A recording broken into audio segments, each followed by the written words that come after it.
This is Bloomberg Businessweek. Insight from the reporters and editors who bring you America's most trusted business magazine, plus global business, finance, and tech news. The Bloomberg Businessweek podcast with Carol Messer and Tim Stenevec from Bloomberg Radio.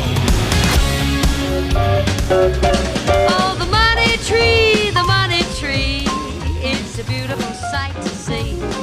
Why couldn't it happen? All right, everybody. Well, pretty good sight to see, I think, investors might say, when it comes to those banking results from the big three that reported today. So JPMorgan Chase, Citi, and also Wells Fargo, all of them beating expectations on different fronts. So let's get into it and let's get some analysis because we've got a great lineup to do so. Yeah, Bloomberg News Wall Street reporter Sonali Basak is live in the Bloomberg Interactive Brokers studio. We also got with us this afternoon Anton Schutz. He's president and CEO of Mendon Capital Advisors, an investor in banks and in particularly regional banks. He's also in the Bloomberg Interactive Brokers studios. All right, Sonali, we're going to kick it off, though, with you. Lay it out for us. You've had plenty of time to go over this. I'm sure you were up early getting ready and going through it all. What stands out for you? Because it seems like a pretty strong quarter for the three biggies like Wells Fargo, Citi, and JPMorgan. All of them have been trading higher today. Pretty clean. And if you think about it, the estimate was for them to be booking about $5 billion in charge-offs across those three banks. They came in about $4 billion altogether. So it looks a little smoother than expected. But there are costs that they have to contend with. You look at Citigroup cutting 2,000 more jobs, severance costs hitting $650 million. It's Jane Fraser eliminating 5 layers of management. And so there's still work to be done. Plus, if you overlay that with all the caution that you have JPMorgan, Citigroup executives pouring on top of these fairly good numbers here, you do have an outlook here that's still pretty uncertain given where we are in the economy. Yeah, Sonali, talk a little bit about that caution. What did we hear particularly from Jamie Dimon over at JPMorgan Chase? Well, this dangerous world comment that he made has been taking up a lot of steam in the markets. He's talking about, the Israel-Hamas war, the ongoing war in Ukraine, as well as food and energy concerns around the world. And so there are a lot of factors here that could make markets very complicated in the future, as well as just a risk across the world for non-investors. But remember, even in the United States, there are elements of this where he's saying things are actually better than what they came into the year expecting. If you remember a couple of months earlier, he was talking about this cliff that consumers may face. And now they're saying that they're surprised with how well things have held up. Yeah, I want to go right to his comments. He said, quote, "This may be the most dangerous time the world has seen in decades. The war in Ukraine, compounded by last week's attacks on Israel, may have far-reaching impacts on energy and food markets, global trade, and geopolitical relationships." Although Matt Miller earlier on Bloomberg was just kind of saying, we could kind of say that at a couple of times over the last 10, 15 years in terms of financial crisis, go back to 9/11. Like, there's just been a lot of issues. So it's just interesting. I want to bring Anton Schutz into it. Geopolitical, Anton, does seem to be par for the course. As rough as the headlines and the reality of it and the loss of lives, we do have some tricky times now, and we've gone through other tricky times in years past. How do you think about comments like that from Jamie Dimon?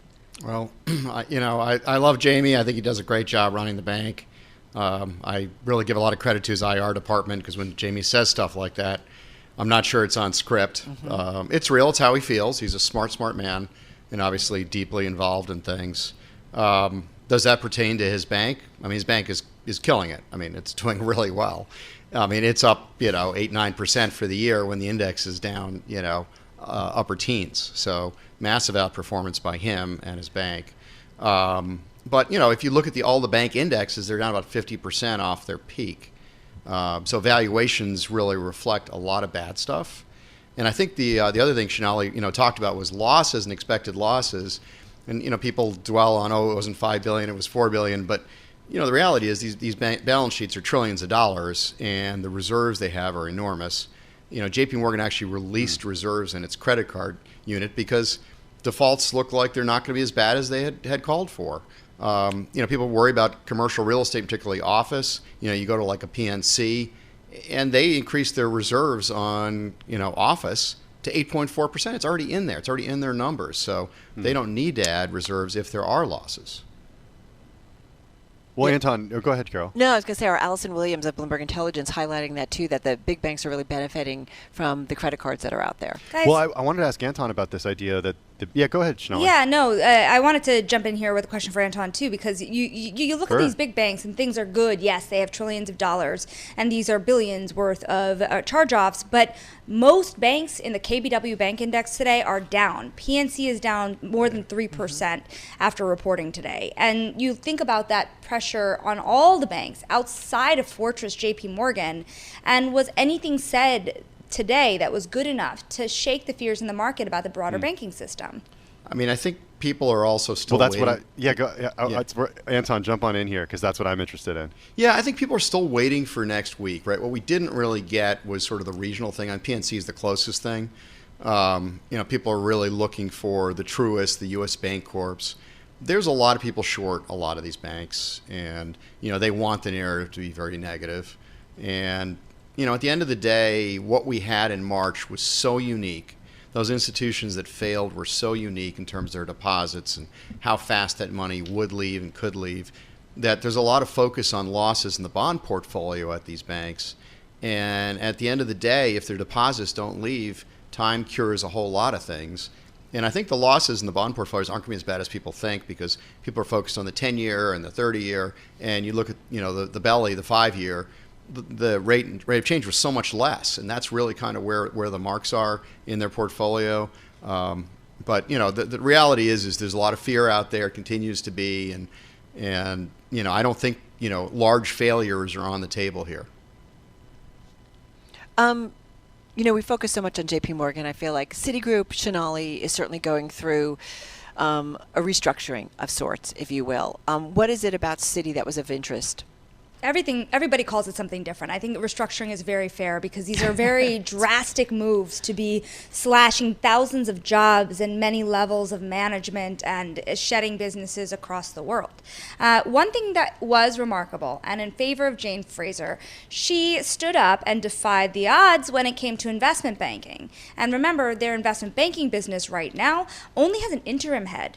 So they're looking for a permanent leader of their investment bank, and they were able to beat on that business because they were involved in so much debt underwriting. Now, debt underwriting, like any other forms of capital markets activities, are contingent on investor confidence, but it is striking that she was able to beat there as well as in the fixed income business, because Citigroup is such a big global bank. And yes, sometimes that's a downside, but in this case, it's an upside for them, because they've been able to put their traders to work, a business that's seen a lot of changes in personnel, and capture the volatility in currency and interest rate markets.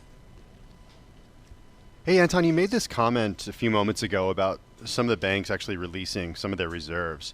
What does that tell you about the economy or about the strength of the consumer? I know it's not necessarily for consumer banking, but always interested, especially with JPMorgan, which has a large consumer presence with its Chase Bank, getting an idea of what they're seeing with consumers. And especially, if I can just tag on, is that there's been so much debate about the health or lack thereof of household balance sheets at this point.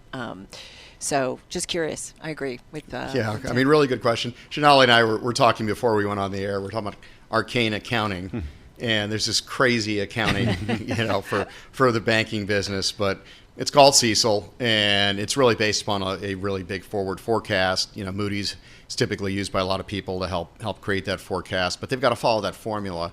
And the charge-offs in the consumer portfolio, particularly in the credit card, were a lot less than expected in the forecast, and that's the important thing. The forecast is less than the original forecast.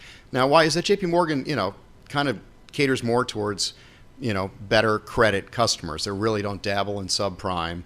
And, I think the lower end of the consumer is maybe more at risk. I mean, clearly people are starting to run out of their excess savings, the trillions that were sent to them. They're starting to get whittled down. You're starting to see it in things like restaurants and air travel too, forward bookings. I actually got an upgrade for the first time ever. Because, there's less people on the planes. There's more seats. That is I said this to Tim on the way out. There was an empty seat. We flew out business. There was this empty seat next to me. I can't remember the last time that somebody wasn't upgraded or moved along. Like, that was shocking to me and very telling. I was really surprised to hear that, too. Yeah. I mean, I could have flown out with you. Mm-hmm. Yeah, that couldn't have happened. No. No, but it does say something about it. Guys, should we, look forward? There was a great story on the Bloomberg that was put out by Jenny Serrain, and she says U.S. banks brace for tough times even after quarters windfall. So it's always kind of like, what have you done for me lately or next? And so how are you starting to think about that, Sonali, in terms of the quarter that they are in now and what banks might be facing? I was joking around a little bit earlier with the Bloomberg opinion columnist Mohammed Al-Arian, who said these regional banks are really more important. And I'm like, I'm so tired of covering dozens of banks instead of just 6 in terms of earnings releases, because they all come at one time and it's a lot of information to parse through. And that's the reality of the story. There's this big macro story on how the regional banking system is doing, but the way investors are looking at it is also bank by bank. Antoine, what kinds of banks are you buying right now, given the sell-offs that we're seeing? Because the reality is that some of these banks are just being sold off with the bathwater, and there are macro hedge funds and people who are shorting the stocks, and the actual declines in the stocks themselves don't tell the whole story. No, they really don't. And I think that there's a lot of activity using ETFs, and that means, good banks get sold with bad banks. I've always been focused on geography, so my 3 favorite geographies are Texas, Florida, and Tennessee. And what do they have in common? People are moving there, right? I don't even have to get into the tax rates. That may be some of the allure, but people continue to move south. I think more people would move if interest rates would come down and people could get mortgages at lower rates. So that's another factor. But those states continue to thrive and they continue to get businesses and people coming in. So that's important. Companies that are, agents of change, right? Near community is one of my positions. I mean, they not only got the Signature franchise from the FDIC, which was really great from a deposit perspective, they also have been a beneficiary of hiring teams of First Republic bankers, which brings in deposits. Deposits are dear. In today's world, when you can bring in deposits, inflow, I mean, it's massive. And so that company is changing. Its earnings expectations keep going up. It's definitely one of the few banks that's had positive momentum on its earnings. Lately, it's been down. I think there have been some reports out there. Its deposits will be down. I'll take the other side of that. I think its deposits are going to be up. And lastly, guys, I would also say next week we do still have some big banks like Goldman Sachs, which just exited the biggest parts of their consumer business. Yes, they're taking a 19-cent hit to their earnings per share for selling GreenSky, but you might hear David Solomon and his deputy, John Waldron, step forward and say, the worst is over, guys. Now focus on the good stuff. And Morgan Stanley, they're really benefiting from those high net worth investors that are faring much better than other parts of the economy. Bank of America has sold off a lot, more than any other big six banks. And so they report on Tuesday. And both in terms of the economic picture and whether they can turn their own story around is a big question. Yeah, I'm really interested in Bank of America because of their read on the consumer. Right. And Brian Moynihan and some of the stuff that he's been talking about and always gives some great insight. Hey, guys, thank you so much. Really appreciate it. Really covering so much ground when it comes to the banks. Our thanks to Bloomberg News Wall Street reporter Sonali Basak. This is one of her busy times, so we appreciate her sticking around for us. And always great to check in with Anton Schutz, President and CEO at Mendon Capital Advisors. Both they are at Bloomberg headquarters in New York City and our Interactive Brokers studio.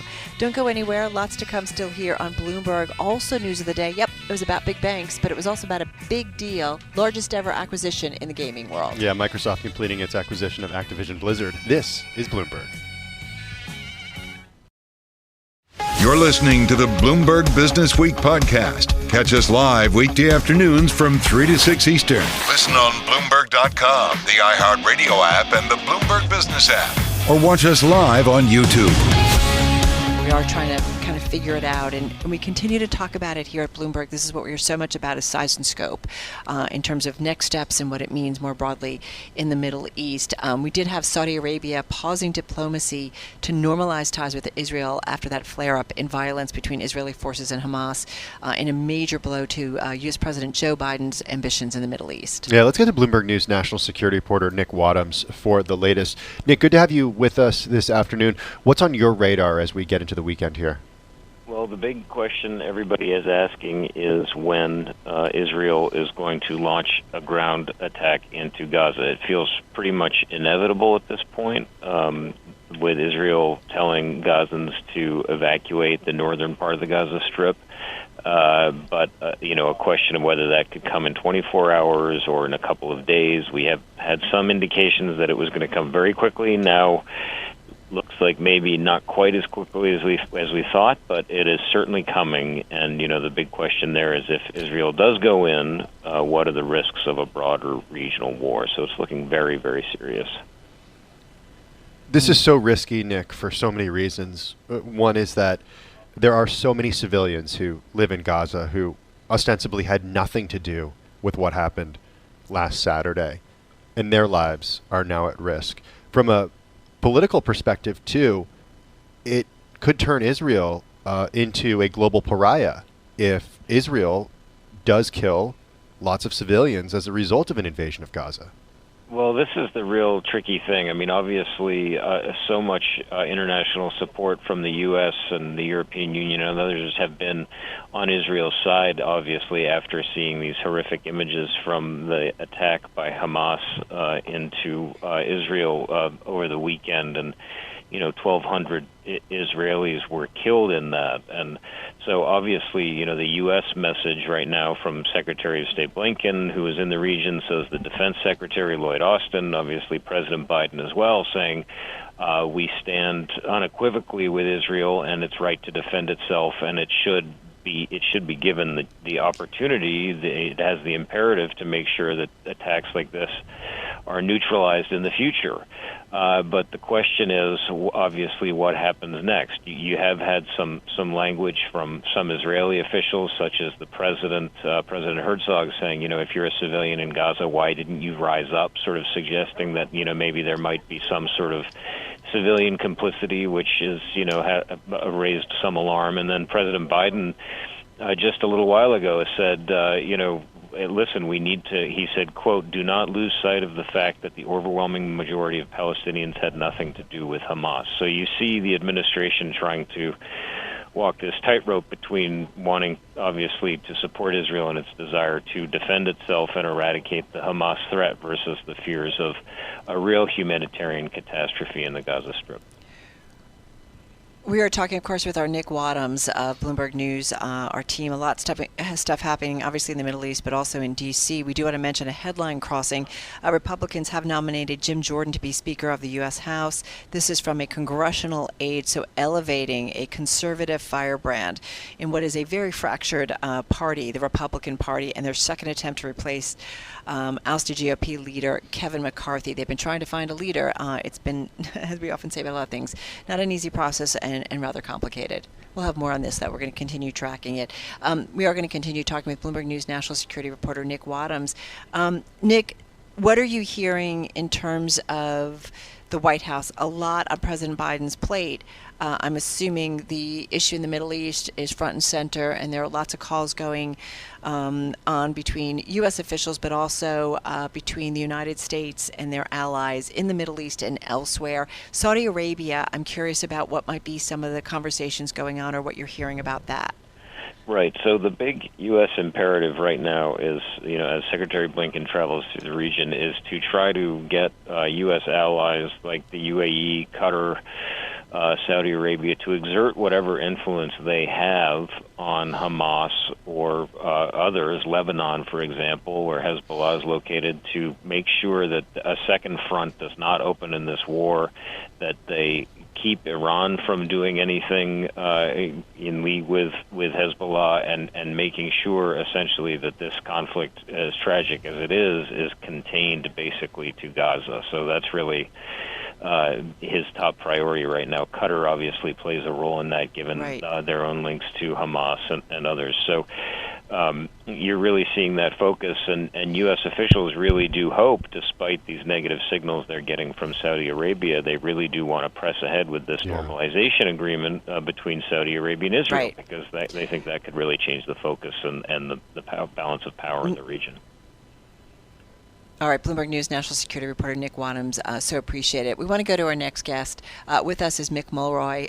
Very pleased to have him back with us. Former Deputy Assistant Secretary of Defense, retired CIA. He's also co-founder of the Lobo Institute, and they look at, analyze, try to assess some of the conflicts or future conflicts around the world, so a perfect voice to have back with us.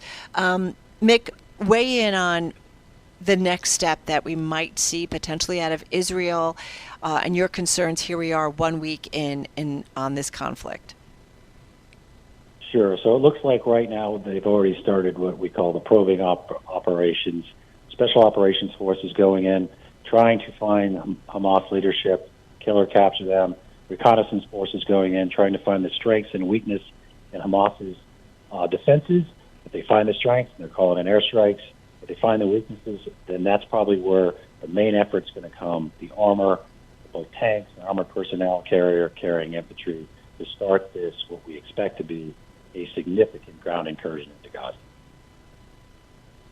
Mick, how does Israel thread this needle where they make sure to take out extremists, designated terrorists by the U.S. and the European Union, members of Hamas, while at the same time making sure they minimalize casualties that are civilians? After all, this is a very densely populated place.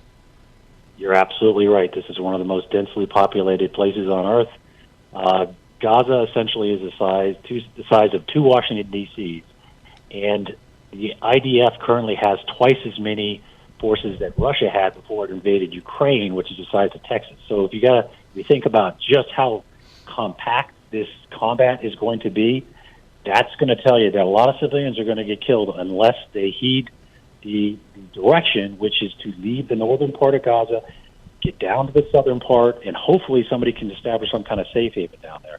But whatever they do not need to stay in Gaza City or any of the populated area. It's going to be very difficult for the IDF forces to distinguish friend from foe because Hamas doesn't wear uniforms. So they need to depart now. That's the bottom line. Yeah, the UN has said that it's impossible to move those 1 million or so inhabitants of North Gaza to the south, which is being demanded by the Israeli authorities. Having said that, Mick, do you think that this is the beginning of the escalation that we've been fearing? And if so, how much wider might it go from here? So I think it could be. And the reason why I say that, if Hamas, and the whole purpose of the IDF is to destroy Hamas, if it looks like that's going to happen, then there'll be a lot of pressure on Hezbollah to join this fight, and Hezbollah has more significant military capability than Hamas ever has. So if they get into this fight, they have 150,000 rockets and missiles, they have precision-guided munitions.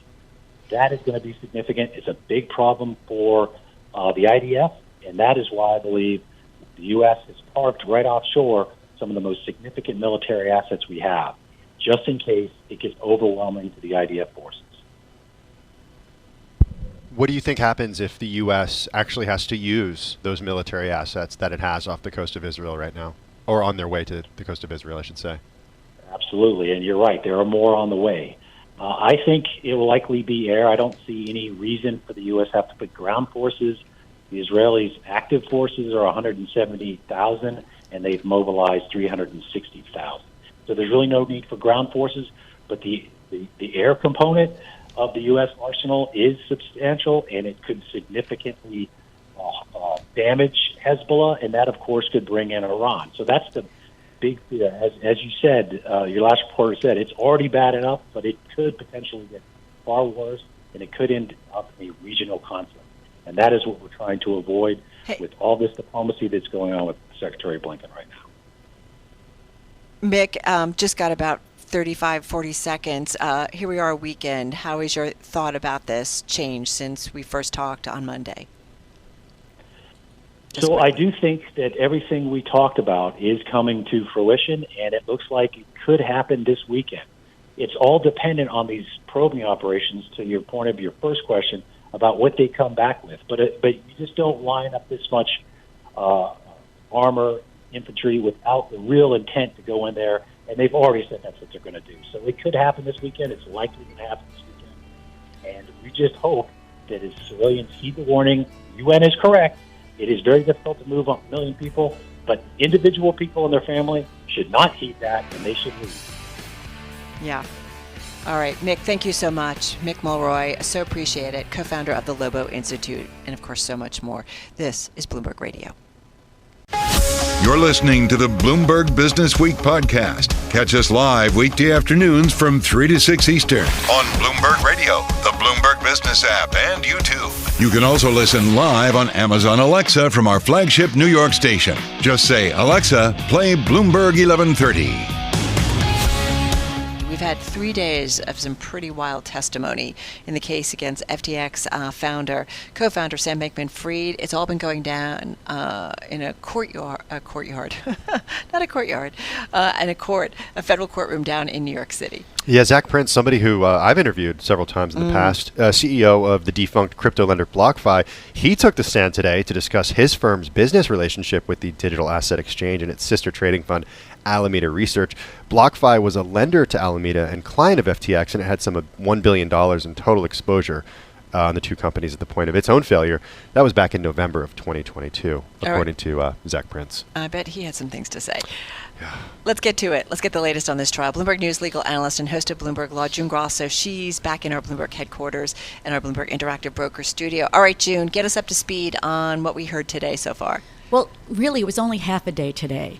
But the most important thing that happened this week was the testimony of the prosecution's star witness, Caroline Ellison, Sam Bankman-Fried's on-again, off-again girlfriend, who was the CEO of Alameda Research. I mean, the prosecution, in its opening statements, built up her testimony without using her name, and the defense, in its opening statement, said it was all her fault. So this is really the critical testimony in this case. From this point on, it's going to go into hedge fund stuff, financial stuff, crypto stuff, and they're going to start explaining that. But what the prosecution did was use the beginning of the trial to present some witnesses that the jury could really identify with, and talking about normal kind of things. Well, in Sam Bankman-Fried's case, sometimes talking about his hair, the cars he used, 5% chance that he was going to be president, and a lot of personal things. What is that? How is that relevant to the prosecution's case? The defense would say it's not, but the prosecution always gets the opportunity to sort of paint the picture of what the defendant or what parties involved in the case are like. And in this case, it seemed like the judge gave them a lot of leeway to do that. But, in all these cases, for example, you always hear about, the luxury apartments and the yachts and the trips and stuff. So here you heard about how they lived together. Several of the FTX people, the inner circle sort of, in a Bahamas penthouse. And you heard about that, and you heard a lot about sort of Sam Bankman-Fried and the way he was. And a lot of this had to do also with the fact that they were trying to portray, the prosecution, very important, that it was Sam Bankman-Fried that was always making the decisions here, that she was listening to him. And it wasn't really her running Alameda, it was Sam Bankman-Fried sort of pulling the strings and running Alameda. And she kept saying over and over, Sam directed me to do it. The defense contends that it wasn't Sam directing her, that she was in charge, and that it was she who was doing this, making these decisions for Alameda. But they didn't make much headway on cross-examination. So, I'm not sure how much they were able to chip down at her testimony. June, in something like this, I feel like there's the Inquirer page 6 side of the story, which is the stuff we like to do. It's gonna come up high on the most read. It's like you said, the jets, the all that good stuff. Right. But then there's actually what the case is about and what Sam Bankman-Fried is being charged with. And I do think about, what is the important things that really jurors should be listening for and not getting caught up in the colorful stuff. Or is that colorful stuff going to be enough to kind of maybe murky the case, if you will, either in or against SBF? Well, I think that what they're trying to do as prosecutors is also trying to paint a not flattering picture of Sam Bankman-Fried, so that the jury is not tilted in his favor. And that's why I think that Sam Bankman-Fried will probably take the stand, because that's his only chance, really, to correct that sort of, because what the prosecution has done here is they're basing their case on having turned his inner circle, his 3 closest friends, 1 girlfriend, against him, getting them to testify for the prosecution. So the jurors have an inside look. They don't have to rely on documents and texts. They have an inside look at what was going on. And that's how the prosecution has built the case. And that's why Caroline Ellison's testimony is so important. She said that he was the one who was behind the bilking of customer funds and taking funds out of FTX and putting it into Alameda. And they even played portions of a tape of her all-hands meeting just a few days before Alameda filed for bankruptcy, where she was explaining to the employees what had happened. And it's kind of... I've listened to about half of it. They just played clips. I listened to about half of it, and she's being very ambiguous about what happened, but she does admit that she and Bankman-Fried knew that these funds were being transferred. And so she has a lot of backup. She also has things that they apparently discussed a lot of their relationship. And she didn't quit. She didn't quit. No. She could have quit, like if she didn't agree with it, right? Right. Yeah. But apparently, she cried on the stand. And when she said, she was describing how she was so tense about what was happening, and that she was so relieved when she could tell employees, and she was so relieved when she made her plea deal, and she broke down. Right. And so, and I think, one of the court officer gave her a tissue. It was sort of like a TV moment. Yeah. She gets the tissue and she dabs her eyes and then goes on. But apparently, she was very well measured on the stand. She wasn't ruffled by things. She took every question and thoughtfully answered it. And the prosecution, by the way, met with her 20 times to prepare her. Right, and I think they've done a great everybody, job preparing her. Check out June. She's Bloomberg News legal analyst, of course, and host of Bloomberg Law weeknights at 10. She's been covering this trial. You can catch it on Bloomberg Radio. We want to stay with crypto, a different aspect of the world. We've got an interesting guest with us. Very pleased to have with us Jesse Shrader, co-founder and CEO of Amboss. It's a provider of Bitcoin Lightning Network data, joining us on Zoom from Nashville, Tennessee. On our planning call earlier today, Jesse, Carol asked me what the Lightning Network was, and I said, you know what? I can't even tell you. Let's ask Jesse. I know it's a way to send people money quickly, Jesse, but tell us how it's different than the blockchain. And thanks so much for having me. The Lightning Network is a second layer on Bitcoin, and it allows instant transactions to happen using Bitcoin as financial rails, since Bitcoin has already shown to be a math-based currency that kind of enhances both transparency and honesty within the financial system. It operates as a community-operated payment network and is able to send money across borders at very low cost. It's an off-chain transaction. I don't get it. I thought the whole idea of us having blockchain is that it was on the chain, so you could track it, and there really was a lot of transparency and keep track of it. So tell me, I don't understand. Sounds like we already have institutions that do that already. Yeah, the Lightning Network actually uses the Bitcoin blockchain for net settlement. And so the individual transactions that you might make day to day can actually happen at very low cost compared to on-chain Bitcoin. So on-chain Bitcoin transaction would be upwards of $1 per transaction, and that doesn't make sense for the day-to-day coffee purchases. But Lightning payments happen at a fraction of the cost of even a Visa or a MasterCard payment, where those might charge 3%, but a Lightning Network transaction costs about 0.004%. So as we're watching prices rise because of inflation and Visa and MasterCard kind of taking their cut, it's important that we actually have very low cost payments that work for the globe.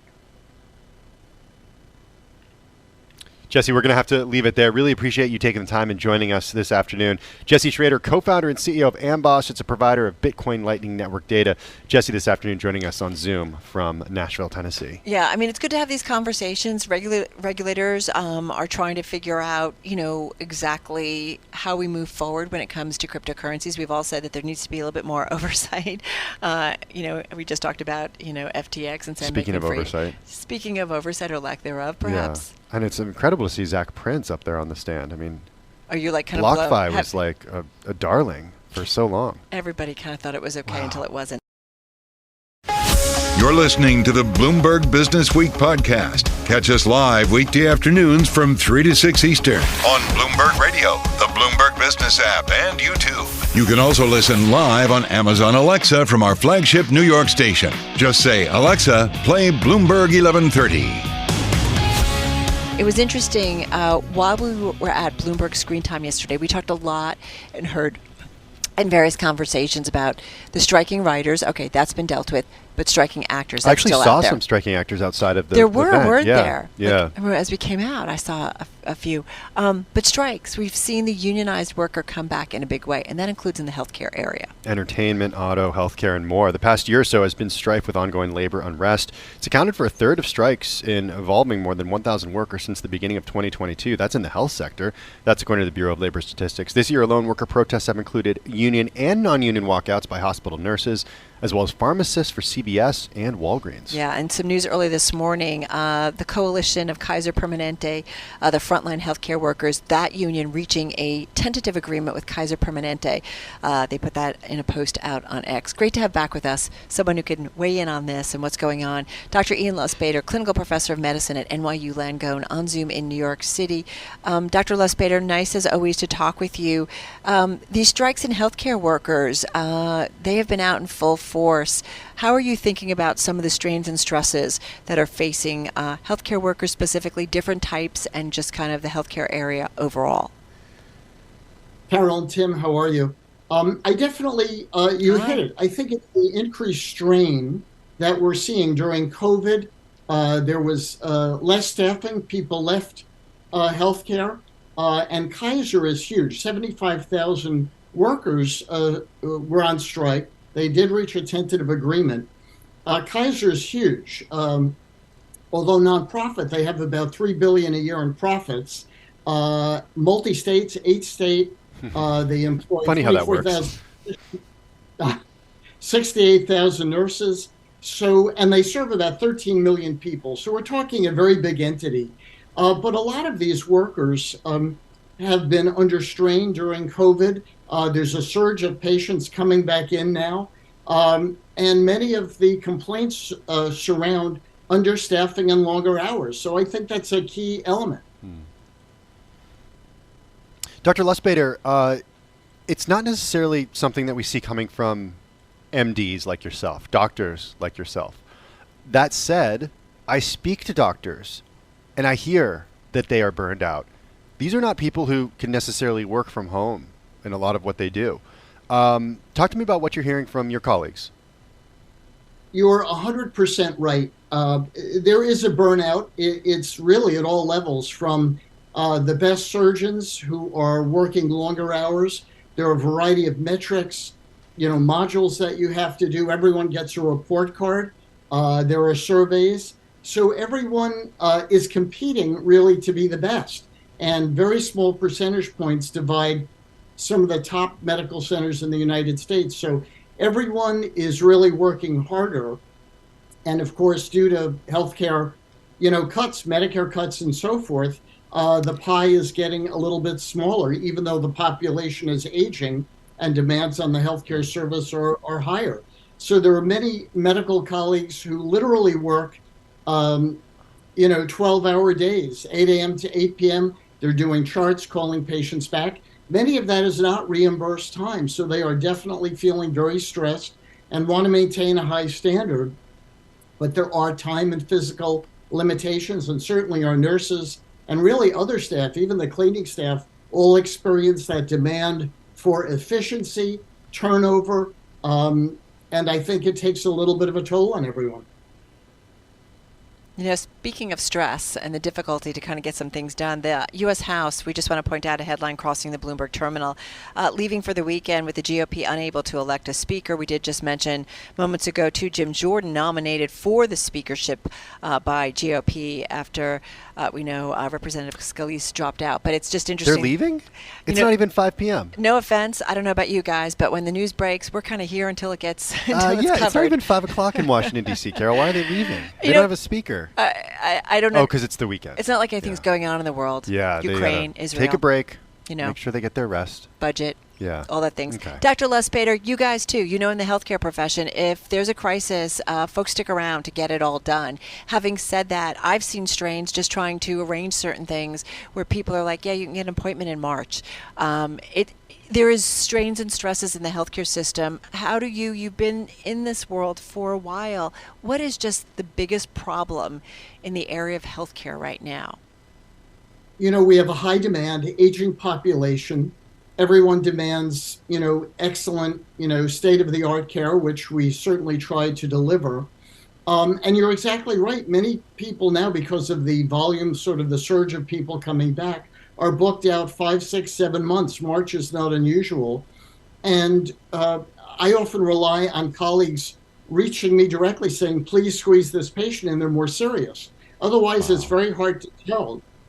There's no mechanism. If a patient really needs to be seen sooner, they may call and they get the next available appointment. So you really need your doctor to advocate for you.